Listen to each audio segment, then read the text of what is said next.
ناظرین اکرام السلام علیکم۔ اشرف آسمی ایڈوکیٹ آپ کی خدمت میں حاضر۔ ناظرین اکرام، قانون کے مطابق جو نام ڈراپ ہو جائے اسے دوبارہ زیر غور نہیں لایا جا سکتا، یہ کہنا ہے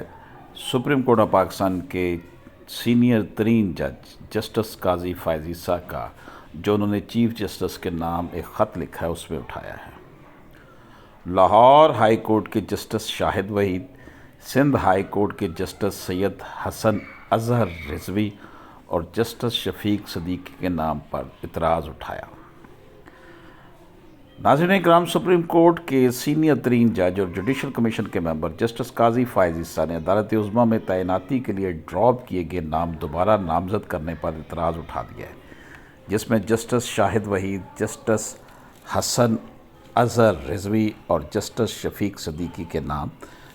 شامل ہیں۔ ناظرین اکرام، اس وقت صورتحال جو ہے سپریم کورٹ آف پاکستان میں ججوں کی تعیناتی کے حوالے سے، اس میں کافی جو ہے وہ ڈس ایگریمنٹ پایا جاتا ہے۔ جسٹس قاضی فائز عیسیٰ نے chairman judicial commission chief justice کے نام ایک اور خط لکھ دیا ہے، جس میں لاہور ہائی کورٹ کے جسٹس شاہد وحید، سندھ ہائی کورٹ کے جسٹس حسن اظہر رضوی اور جسٹس شفیع صدیقی کے نام دوبارہ سپریم کورٹ میں تعیناتی کے لیے نامزد کرنے پر اعتراض اٹھاتے ہوئے کہا ہے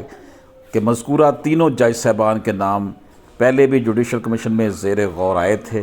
لیکن جوڈیشل کمیشن نے تعیناتی کی سفارش نہیں کی تھی۔ خط میں سوال اٹھایا گیا کہ جوڈیشل کمیشن کے سابقہ اجلاس میں جن ناموں کی منظوری نہیں ہوئی تھی انہیں دوبارہ شامل کیوں کیا گیا ہے؟ قانون کے مطابق جو نام ایک دفعہ منظور نہ ہو سکے اسے دوبارہ زیر غور نہیں لایا جا سکتا۔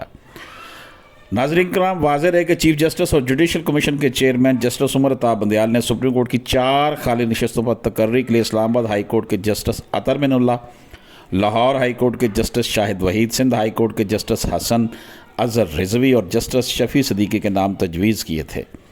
جوڈیشل کمیشن کا اجلاس جو ہے وہ ہو رہا ہے، اب اس میں صورتحال یہ ہے کہ یہ تنازع جو ہے وہ سامنے آ رہا ہے کہ کون جو ہے وہ جج بن سکے گا اور کون نہیں بن سکے گا، اور اس میں صورتحال یہ اٹھائی گئی ہے کہ جناب جو سینئر ججز ہیں ان کو ہی لایا جائے۔